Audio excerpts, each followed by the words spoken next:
নমস্কাৰ সকলোকে পুনৰবাৰ স্বাগতম জনাইছো আশা কৰো সকলো ভালে আছে আৰু আহি থকা পৰীক্ষাৰ প্ৰিপাৰেচন কৰি আছে মোৰ আগৰ ভিডিওসমূহ আপোনালোকে নিশ্চয় চাইছে আৰু যদিহে চোৱা নাই তেনেহলে সেই ভিডিওসমূহ চাই লব কাৰণ আহি থকা সকলো পৰীক্ষাৰ বাবে সেই ভিডিওসমূহ খুব ইম্পৰ্টেন্ট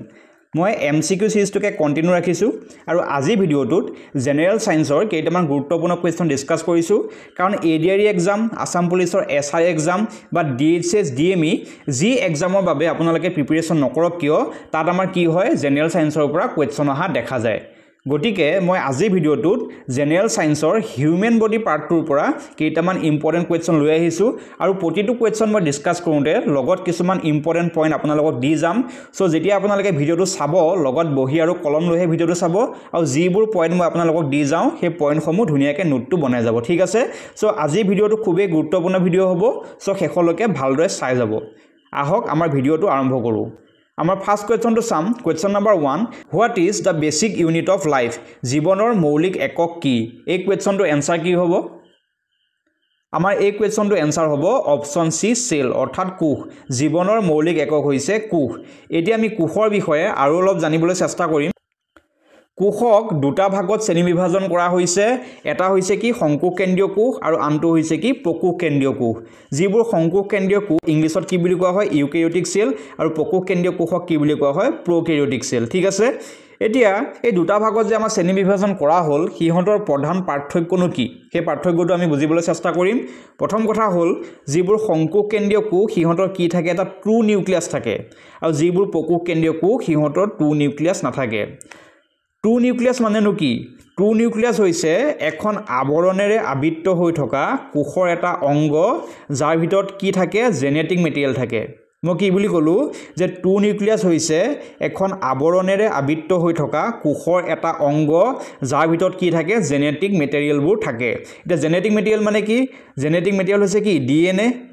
ঠিক আছে সো আমাৰ যিবোৰ সংকোষ কেন্দ্ৰীয় কোষ হিহঁতৰ ট্ৰু নিউক্লিয়াছ থাকে আৰু যিবোৰ প্ৰকোষ কেন্দ্ৰীয় কোষ হিহঁতৰ ট্ৰু নিউক্লিয়াছটো নাথাকে সংকোষ কেন্দ্ৰীয় কোষবোৰ হৈছে মোষ্টলি মাল্টি সেলুলাৰ হিহঁত কি হয় বহুকোষী হয় আৰু যিবোৰ আমাৰ প্ৰকোষ কেন্দ্ৰীয় কোষ হৈছে সেইবোৰ কি হয় মোষ্টলি ইউনিসেলুলাৰ হিহঁত প্ৰধানকৈ এককোষী হয় ঠিক আছে প্লান্ট এনিমেল ফাংগি এইবোৰ কি হয় সংকোষ কেন্দ্ৰীয় কোষত পৰে ইউকেৰিওটিক সেলত আৰু যিবোৰ ব্যাকটেৰিয়া আৰ্কিয়া এইবোৰ কিহত পৰে প্ৰকোষ কেন্দ্ৰীয় কোষত অৰ্থাৎ প্ৰকেৰিওটিক সেল এক্সামত যদি কোৱেশ্চন আহে যে প্লান্ট এনিমেল এইবোৰ কোষৰ কোনটো শ্ৰেণীত পৰে তেনেহলে আমি অপচনত কি টিক মাৰিব লাগিব যে ইউকেৰিওটিক সেল অৰ্থাৎ সংকোষ কেন্দ্ৰীয় কোষ আৰু যদি আমাৰ এক্সামত কোৱেশ্চন আহে যে ব্যাকটেৰিয়া আৰ্কিয়া এইবোৰ কোষৰ কোনটো শ্ৰেণীত পৰে তেনেহলে এনসাৰ কি হ'ব এনসাৰ হ'ব প্ৰকেৰিওটিক সেল অৰ্থাৎ প্ৰকোষ কেন্দ্ৰীয় কোষ এতিয়া আমি মানুহবোৰ কোনটো কোষৰ শ্ৰেণীত পৰো আপোনালোকে নিশ্চয় গম পাইছে যে মানুহ কোনটো কোষত পৰে সংকোষ কেন্দ্ৰীয় কোষৰ শ্ৰেণীত মানুহ পৰে ঠিক আছে আৰু এটা কোৱেশ্চন এমিবা নাম আপোনালোকে নিশ্চয় শুনিছে এমিবা কোষৰ কোনটো শ্ৰেণীত পৰে এই কোৱেশ্চনটো যদি আপোনালোকৰ এক্সামত আহে এনসাৰ কি হ'ব এমিবা কি হয় এমিবা এবিধ ইউনিসেলুলাৰ অৰ্গেনিজমছ এমিবা কি হয় এককোষী প্ৰাণী এককোষী প্ৰাণীবোৰ সাধাৰণতে আমাৰ প্ৰকোষ কেন্দ্ৰীয় কোষত থাকে আমি ইয়াতে পাইছিলোৱে কিন্তু এমিবা ইউনিসেলুলাৰ হলেও এমিবা এককোষী হলেও এমিবা কোনটো শ্ৰেণীত পৰে এমিবা পৰিব ইউকেৰিওটিক সেলত মনত ৰবনে যে এমিবা এককোষী হলেও কিহত পৰিব সংকোষ কেন্দ্ৰীয় কোষত পৰিব অৰ্থাৎ ইউকেৰিওটিক সেলত পৰিব তাৰ মেইন কাৰণটো কি তাৰ মেইন কাৰণটো হৈছে যে এমিবাত কি থাকে ট্ৰু নিউক্লিয়াছ থাকে ঠিক আছে কনসেপ্টটো ক্লিয়াৰ হ'ল এইদৰে আপোনালোকে ভালদৰে নোটটো বনাই ল'ব কাৰণ এক্সামত আমাৰ ইয়াৰ ওপৰতে কোৱেশ্চন আহি যাব পাৰে আমাৰ নেক্সট কোৱেশ্চনলৈ আগবাঢ়িম question number 2 beriberi is caused by a deficiency of beriberi কিহৰ অভাৱত হয় ইয়াৰ কাৰেক্ট আনসাৰ কি হ'ব আমাৰ এই কোৱেশ্চনটো কাৰেক্ট আনসাৰ হ'ব অপচন বি ভিটামিন B1 ৰ অভাৱত বেৰি বেমাৰ হয় এতিয়া ভিটামিন বিৰ বহুত কেইটা ভাগ আছে গতিকে আমি ইয়াৰ ৰাসায়নিক নামবোৰ জানিব লাগিব যেনে ইয়াত আমি কি বুলি পালো যে ভিটামিন B1 ৰ যদি ৰাসায়নিক নামটো আমাৰ এক্সামত সুধি দিয়ে তেনেহলে আমি কি লিখিব লাগিব ভিটামিন B1 ৰ ৰাসায়নিক নামটো হৈছে থাইমিন ঠিক আছে ঠিক তেনেদৰে ভিটামিন B2 ৰ ৰাসায়নিক নাম হৈছে ৰিবোফ্লেভিন আৰু ভিটামিন B3 ৰ ৰাসায়নিক নাম হৈছে নাইচিন মনত ৰবনে ভিটামিন B1 টো হৈছে থাইমিন ভিটামিন B2 হৈছে ৰিবোফ্লেভিন আৰু ভিটামিন B3 ৰাসায়নিক নামটো হৈছে নাইচিন যিদৰে ভিটামিন B1 ৰ অভাৱত বেৰি বেমাৰটো হয় ঠিক তেনেদৰে ভিটামিন B3 ৰ অভাৱত এটা বেমাৰ হয় সেই বেমাৰটোৰ নামটো কি সেই বেমাৰটোৰ নামটো হৈছে পেলেগ্ৰা ঠিক আছে এক্সামত কোৱেশ্চন সুধি দিব পাৰে যে পেলেগ্ৰা বেমাৰটো কি ভিটামিনৰ অভাৱত হয় আমি এনসাৰত কি টিক মাৰিব লাগিব যে ভিটামিন B3 ৰ অভাৱত পেলেগ্ৰা বেমাৰটো হয় কনসেপ্টটো ক্লিয়াৰ হ'ল নেক্সট কোৱেশ্চনলৈ আগবাঢ়িম question number 3 Cobalt is found in which vitamin? কোনটো ভিটামিনত কোবাল্ট পোৱা যায় ইয়াৰ কাৰেক্ট আনসাৰ কি হ'ব আমাৰ এই কোৱেশ্চনটো কারেক্ট আনসার হ'ব option D vitamin B12 vitamin B12 ত কোবাল্ট পোৱা যায় আৰু ভিটামিন B12 ৰ ৰাসায়নিক নামটো কি ভিটামিন B12 ৰ ৰাসায়নিক নামটো হৈছে সাইনোকোবালামিন ঠিক আছে ভিটামিন B12 ৰ যদি ৰাসায়নিক নামটো আমাৰ এক্সামত সোধে তাৰ নামটো হ'ব কি cyanocobalamin question number 4 Scurvy is caused by a deficiency of which vitamin? কোনটো ভিটামিনৰ অভাৱত স্কাৰভি বেমাৰটো হয় ইয়াৰ কাৰেক্ট আনসাৰ কি হ'ব আমাৰ এই কোৱেশ্চনটো কাৰেক্ট আনসাৰ হ'ব ভিটামিন সি ভিটামিন সি ৰ অভাৱত স্কাৰভি বেমাৰটো হয় এতিয়া এক্সামত যদি আমাক সোধে যে ভিটামিন সি যেটো ৰাসায়নিক নামটো কি আমাৰ আনসাৰটো কি হ'ব আনসাৰ হ'ব এসকৰ্বিক এসিড ঠিক আছে ভিটামিন সি যেটো ৰাসায়নিক নাম হেতু হৈছে কি এসকৰ্বিক এসিড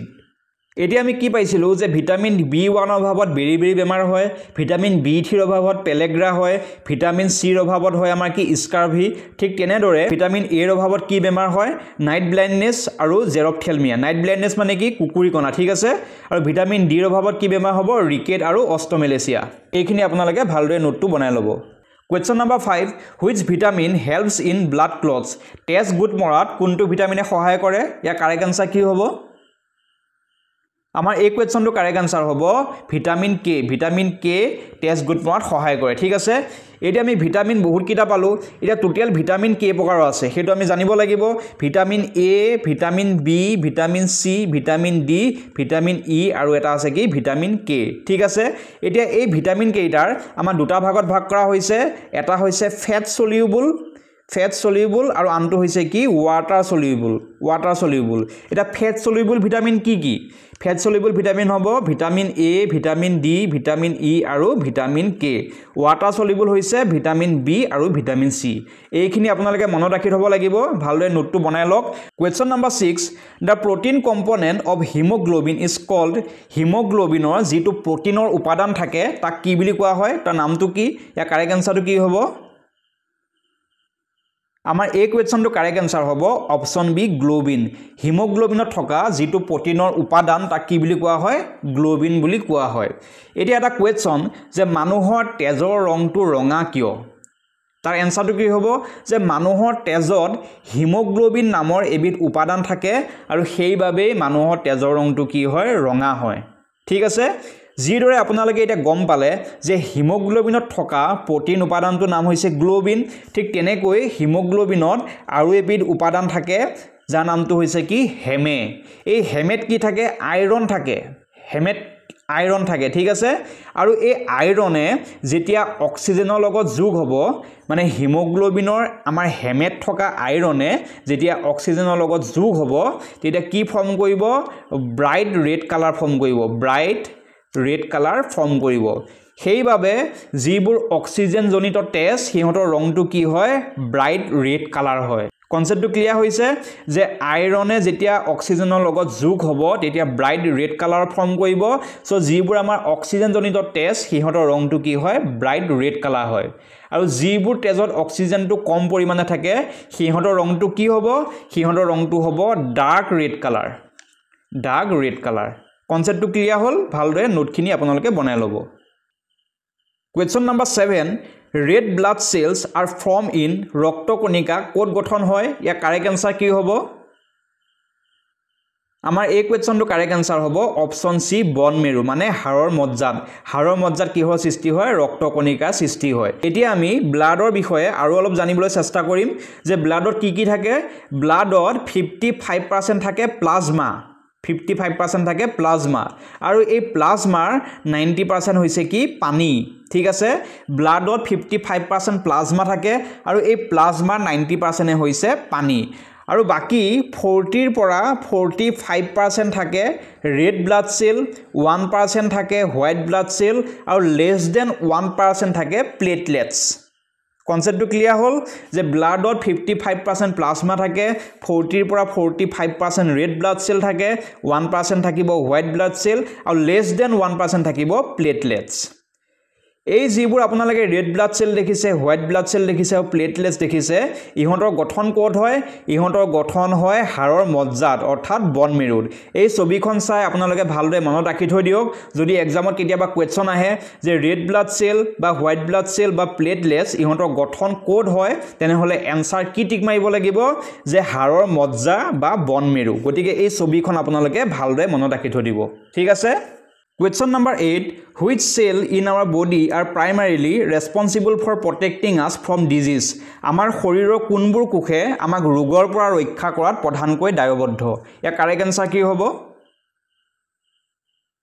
আমাৰ এই কোৱেশ্চনটো কাৰেক্ট আনসাৰ হ'ব option B white blood cell ঠিক আছে শ্বেত ৰক্তকণিকা আমি হোৱাইট ব্লাড সেল কোড গঠন হয় আমি গম পালো যে বন মেৰুৰ গঠন হয় আৰু কিমান থাকে 1% থাকে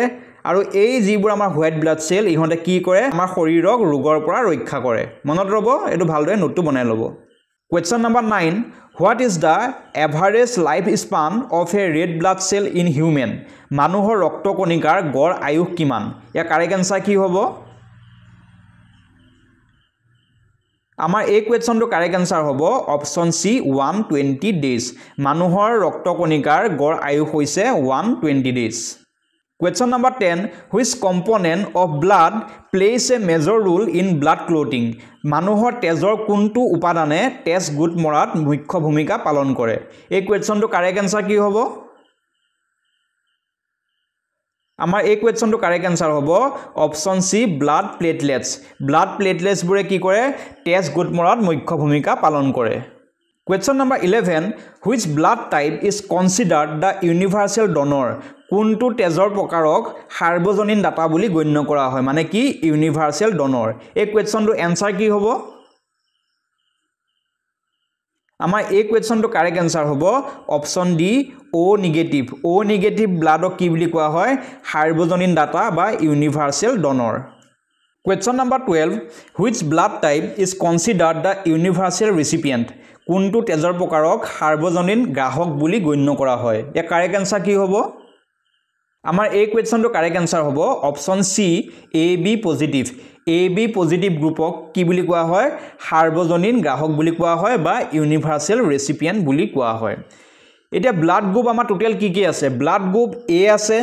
B আছে AB আছে আৰু এটা কি আছে O আছে ঠিক আছে সকলো মানুহৰে ব্লাড গ্ৰুপটো বেলেগ বেলেগ হয় তাৰ মেইন কাৰণটো কি তাৰ মেইন কাৰণটো হৈছে যে গ্লাইকোপ্ৰটিনৰ বাবে মানুহৰ ব্লাড গ্ৰুপ বেলেগ বেলেগ প্ৰকাৰৰ হয় আৰু এই গ্লাইকোপ্ৰটিনক কি বুলি কোৱা হয় এই গ্লাইকোপ্ৰটিনক এন্টিজেন বুলিও কোৱা হয় ঠিক আছে Question number 13 Which organ in the human body secretes bile juice মানৱ শৰীৰৰ কোনটো অংগই পিত্তৰসৰ নিঃসৰণ কৰে ইয়াৰ কাৰেক্ট আনসাৰ কি হ'ব আমাৰ এই কোৱেশ্চনটো কাৰেক্ট আনসাৰ হ'ব অপচন বি লিভাৰ অৰ্থাৎ যকৃত লিভাৰে কি কৰে পিত্তৰসৰ নিঃসৰণ কৰে আৰু লিভাৰে যেতিয়া পিত্তৰসৰ নিঃসৰণ কৰে সেই পিত্তৰসটো গৈ ক'ত জমা হয় হেতু যদি আমাৰ এক্সামত কোৱেশ্চন আহে তাৰ আনসাৰ হ'ব গল bladder Question number 14 Which of the following is the largest gland in the human body মানৱ শৰীৰৰ কোনটো গ্ৰন্থি আটাইতকৈ ডাঙৰ ইয়াৰ কাৰেক্ট আনসাৰ কি হ'ব আমাৰ এই কোৱেশ্চনটো কাৰেক্ট আনসাৰ হ'ব অপচন সি লিভাৰ হৈছে মানৱ শৰীৰৰ আটাইতকৈ ডাঙৰ গ্ৰন্থি largest gland in human body ঠিক আছে এতিয়া আমাৰ ইয়াত কোৱেশ্চনটো কি বুলি আহিলে যে what is the largest gland in human body তেতিয়া আমাৰ আনসাৰটো কি হৈ গ'ল লিভাৰ হৈ গ'ল যদি এক্সামত কোৱেশ্চন আহে যে what is the largest endocrine gland তেতিয়া আমাৰ আনসাৰ কি হ'ব তেতিয়া আমাৰ আনসাৰ লিভাৰ নহয় তেতিয়া আনসাৰ হ'ব থাইৰয়েড গ্ল্যান্ড ঠিক আছে যে what is the largest gland in human body তেতিয়া আনসাৰ হ'ব লিভাৰ আৰু যেতিয়া আমাক ক'ব যে what is the largest endocrine gland in human body তেতিয়া আমাৰ আনসাৰ কি টিক মাৰিব লাগিব আনসাৰটো আমি টিক মাৰিব লাগিব থাইৰয়েড গ্ল্যান্ড গতিকে এইটো আপোনালোকে কনফিউজ নহব কাৰণ এক্সামত এই দুইটাৰ ওপৰত কোৱেশ্চন দিব পাৰে সো এতিয়াৰ পৰা আপোনালোকে ইয়াৰ সঠিক আনসাৰটো কৰিব পাৰিব Question number 15 Which gland is known as the master gland master gland বুলি কোনটো গ্ল্যান্ডক কোৱা হয় ইয়াৰ কাৰেক্ট আনসাৰ কি হ'ব আমাৰ এই কোৱেশ্চনটো কাৰেক্ট আনসাৰ হ'ব অপচন এ পিটুইটাৰী গ্ল্যান্ডক কি বুলি কোৱা হয় মাষ্টাৰ গ্ল্যান্ড বুলি কোৱা হয় Question number 16 In the human body, which gland function as both endocrine gland and exocrine gland? মানৱ শৰীৰৰ কোনটো গ্ৰন্থিয়ে অন্তঃস্ৰাৱী গ্ৰন্থি আৰু বহিঃস্ৰাৱী গ্ৰন্থি দুয়োটা হিচাপে কাম কৰে অৰ্থাৎ আমি কি বুলি ক'ব পাৰো যে মিক্সড গ্ল্যান্ড বুলি ক'ব পাৰো কি বুলি ক'ব পাৰো মিক্সড গ্ল্যান্ড বুলি ক'ব পাৰো সো মানৱ শৰীৰৰ কোনটো গ্ৰন্থিয়ে অন্তঃস্ৰাৱী অৰ্থাৎ এন্ডোক্ৰাইন আৰু বহিঃস্ৰাৱী অৰ্থাৎ এক্সোক্ৰাইন দুয়োটা হিচাপে কাম কৰে ইয়াৰ কাৰেক্ট আনসাৰটো কি হ'ব আমাৰ এই কোৱেশ্চনটো কাৰেক্ট আনসাৰ হ'ব অপচন বি পেনক্ৰিয়াছ মানে অগ্নাশয় অগ্নাশয়ে অন্তঃস্ৰাৱী গ্ৰন্থি হিচাপেও কাম কৰে আৰু বহিঃস্ৰাৱী গ্ৰন্থি হিচাপেও কাম কৰে এটো মোস্ট ইম্পৰ্টেন্ট কোৱেশ্চন আপোনালোকে নোটটো বনাই ল'ব Question number 17 insulin a hormone crucial for blood sugar regulation is produced in which part of the human body তেজৰ শ্ৰেণী নিয়ন্ত্ৰণৰ বাবে অতি গুৰুত্বপূৰ্ণ হৰমন হৈছে কি ইনসুলিন এই ইনসুলিনটো মানৱ শৰীৰৰ কোনটো অংশত উৎপন্ন হয় খুব ইম্পৰ্টেন্ট কোৱেশ্চন ইয়াৰ এনসাৰটো কি হ'ব আমাৰ এই কোৱেশ্চনটো এনসাৰ হ'ব অপচন বি পেনক্ৰিয়াছ এতিয়া আমি ইনসুলিন কোৰ পৰা উৎপন্ন হয় ভালদৰে বুজিবলৈ চেষ্টা কৰিম যে পেনক্ৰিয়াছত আমাৰ কি থাকে আইলেটস অফ লেংগাৰহেন্স থাকে আইলেটস অফ লেংগাৰহেন্স ঠিক আছে এই আইলেটস অফ লেংগাৰহেন্সত টোটাল 4টা সেল থাকে এটা হৈছে আলফা সেল এটা হৈছে বিটা সেল এটা হৈছে গামা সেল আৰু আনটো হৈছে কি ডেল্টা সেল ইয়াৰ যেটো আমাৰ আলফা সেলৰ পৰা কি উৎপন্ন হয় গ্লুকাগন উৎপন্ন হয় গ্লুকাগন ঠিক আছে আৰু যেটো বিটা সেল ইয়াৰ পৰাই ইনসুলিনৰ উৎপন্ন হয় insulin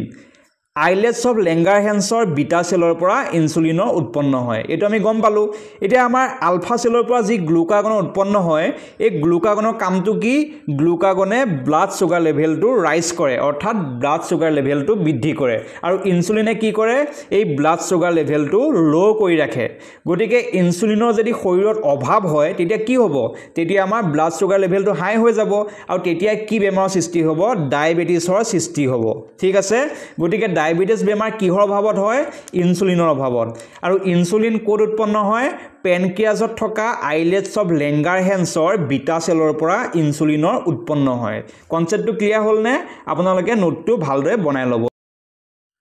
Question number 18 How many auricles are present in a human heart মানুহৰ হৃদয়ত কিমানটা অৰিকুল থাকে অৰিকুল মানে হৈছে কি অলিন্দ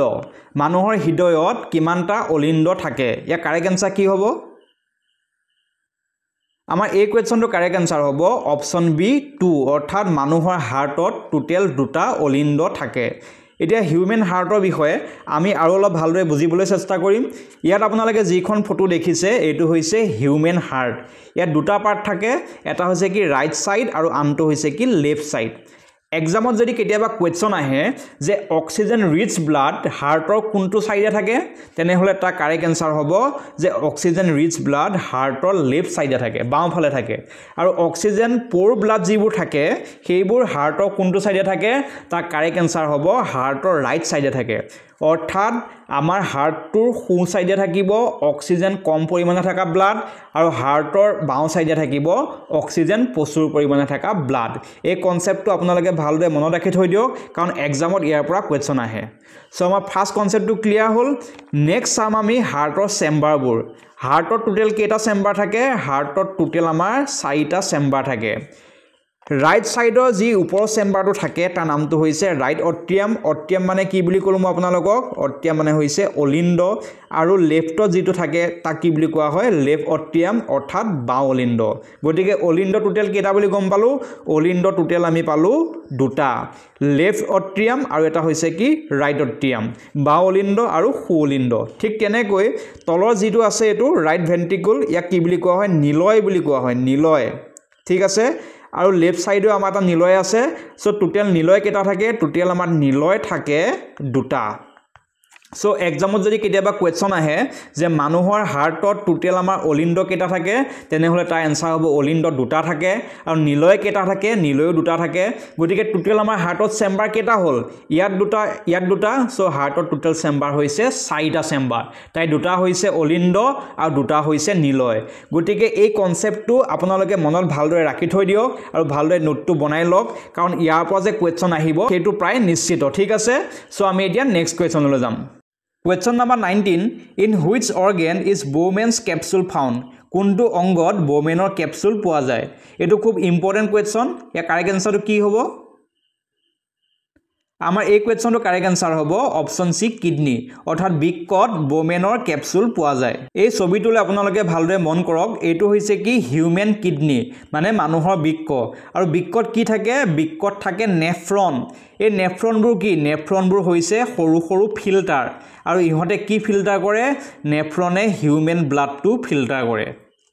কনসেপ্টটো ক্লিয়াৰ হৈছে নে যে হিউম্যান ব্লাডটো কোনে ফিল্টাৰ কৰে হিউম্যান ব্লাডটো নেফ্ৰনে ফিল্টাৰ কৰে আৰু নেফ্ৰনবোৰ ক'ত পোৱা যায় নেফ্ৰন কিডনিত পোৱা যায় কনসেপ্টটো ক্লিয়াৰ হ'ল সো এক্সামত যদি আমাক কোৱেশ্চন আহে যে what is da functional unit of kidney তাৰ এনসাৰটো কি হ'ব নেফ্ৰন হ'ব আৰু নেফ্ৰনবোৰ কি নেফ্ৰনবোৰ হৈছে সৰু সৰু ফিল্টাৰ আৰু মানুহৰ তেজত থকা যিবোৰ ওয়েষ্ট মেটেৰিয়েল সেইবোৰ ইহঁতে তেজৰ পৰা নিখৰণ কৰে আৰু ইউৰিনৰ প্ৰস্তুত কৰে তো এইটো আপোনালোকে ভালদৰে নোট বনাই ল'ব Question number 20 which hormone is known as the fight or flight hormone কোনটো হৰমনক যুদ্ধ বা উৰণ হৰমন বুলি জনা যায় এ কাৰেক্ট আনসাৰটো কি হ'ব আমাৰ এই কোৱেশ্চনটো কাৰেক্ট আনসাৰ হ'ব option C adrenaline hormone adrenaline হৰমনক কি বুলি জনা যায় ফাইট অৰ ফ্লাইট হৰমন যুদ্ধ বা উৰণ হৰমন এতিয়া আমি জানিব লাগিব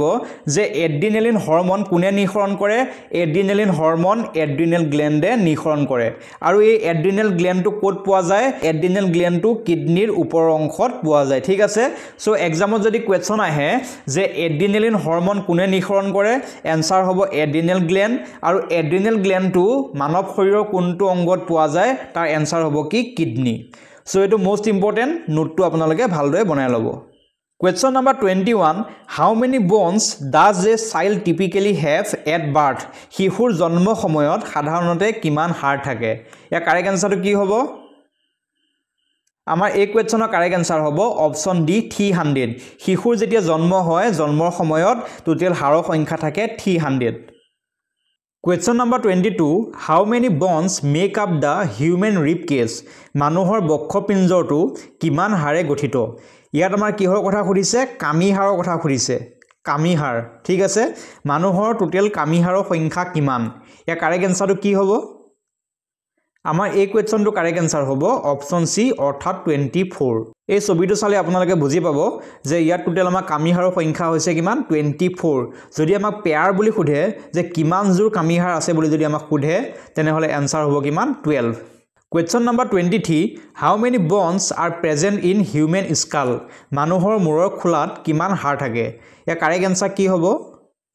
আমাৰ এই কোৱেশ্চনটো কাৰেক্ট আনসাৰ হ'ব অপচন বি 22 মানুহৰ মূৰৰ খোলাত টোটাল 22 ডাল হাড় থাকে Question number 24 Which bone is considered the largest in the human body মানুহৰ শৰীৰৰ আটাইতকৈ ডাঙৰ হাড় বুলি কোনডাল হাড়ক গণ্য কৰা হয় ইয়াৰ কাৰেক্ট আনসাৰ কি হ'ব আমাৰ এই কোৱেশ্চনটো কাৰেক্ট আনসাৰ হ'ব অপচন বি ফেমুৰ ফেমুৰ হৈছে মানুহৰ শৰীৰৰ আটাইতকৈ ডাঙৰ হাড় এই ছবিটোত আপোনালোকে দেখিবলৈ পাইছে এইডাল হৈছে কি ফেমুৰ আৰু এইডালে হৈছে মানুহৰ শৰীৰৰ আটাইতকৈ ডাঙৰ হাড় সো ছবিটো সহায়ত আপোনালোকে সহজে মনত ৰাখি থৰিব question number 25 which of the following is the smallest bone in the human body মানুহৰ শৰীৰৰ আটাইতকৈ সৰু হাড়ডালৰ নামটো কি ইয়াৰ কাৰেক্ট আনসাৰটো কি হ'ব আমাৰ এই কোৱেশ্চনটো কাৰেক্ট আনসাৰ হ'ব অপচন সি স্টেপস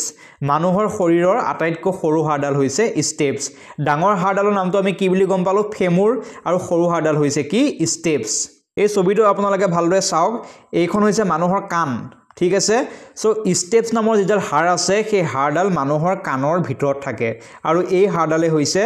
মানুহৰ শৰীৰৰ আটাইতকৈ সৰু হাড় তাৰ নামটো কি বুলি গম পালে স্টেপস আৰু কোট আছে মানুহৰ কাণৰ ভিতৰত আছে Question number 26 How many pairs of sex chromosomes are found in the human body মানুহৰ শৰীৰত কিমান জোৰ লিংগ ক্ৰমোজম পোৱা যায় ইয়াৰ কাৰেক্ট আনসাৰটো কি হ'ব আমাৰ এই কোৱেশ্চনটো কাৰেক্ট আনসাৰ হ'ব অপচন সি 2 অৰ্থাৎ মানুহৰ শৰীৰত টোটাল আমাৰ দুডাল কি পোৱা যায় সেক্স ক্ৰমোজম পোৱা যায় টোটাল ক্ৰমোজমৰ সংখ্যা কিমান মানুহৰ শৰীৰত টোটাল ক্ৰমোজমৰ সংখ্যা হৈছে 46 আৰু তাৰে ভিতৰত আমাৰ দুডাল হৈছে কি সেক্স ক্ৰমোজম ঠিক আছে যদি আমাৰ পেয়াৰত খুদে তেনেহলে মানুহৰ শৰীৰত টোটাল আমাৰ 23 পেয়াৰ অফ ক্ৰমোজম আছে আৰু তাৰে 1 পেয়াৰ কি হৈছে আমাৰ সেক্স ক্ৰমোজম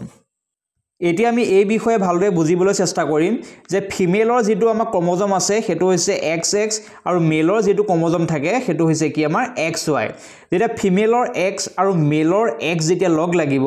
তাত যেটো আমাৰ সন্তান হ'ব সেই সন্তানটো ক্ৰমোজম কি হ'ব XX আৰু ফিমেলৰ X আৰু মেলৰ Y যেতিয়া লগ লাগিব তাত যেটো সন্তান হ'ব হেতু হ'ব XY তাৰ মানে আমি কি বুজিলো যে ফিমেলৰ X আৰু মেলৰ X যেতিয়া লগ লাগিব তেতিয়া যেটো সন্তান হ'ব সেই সন্তানটো কি হ'ব আমাৰ ফিমেল হ'ব ফিমেল আৰু ফিমেলৰ X আৰু মেলৰ পৰা Y যেতিয়া লগ লাগিব তেতিয়া যেটো সন্তান হ'ব হি কি হ'ব আমাৰ মেল হ'ব এই কনসেপ্টটো আপোনালোকে ভালদৰে মনত ৰাখি থৈ দিব কাৰণ ইয়াৰ পৰা কোৱেশ্চন আহাৰ চান্স আছে Question number 27 What is the term for the female sex gamete in human female sex gamete কি বুলি কোৱা হয় या কাৰেক্ট আনসাৰটো কি হ'ব আমাৰ এই কোৱেশ্চনটো কারেক্ট আনসার হ'ব অপচন বি ওভাম বা ডিম্বাণু ফিমেল সেক্স গেমেটক কি বুলি কোৱা হয় ওভাম বুলি কোৱা হয় বা ডিম্বাণু বুলি কোৱা হয় Question number 28 Which of the following is the number of amino acids used by the human body to build proteins মানৱ শৰীৰে প্ৰটিন নিৰ্মাণৰ বাবে ব্যৱহাৰ কৰা এমিনো এচিডৰ সংখ্যা তলৰ কোনটো ইয়াৰ ভিতৰত আমাৰ কাৰেক্ট আনসাৰ কোনটো হ'ব এই কোৱেশ্চনটো কাৰেক্ট আনসাৰ হ'ব অপচন সি হৈছে 20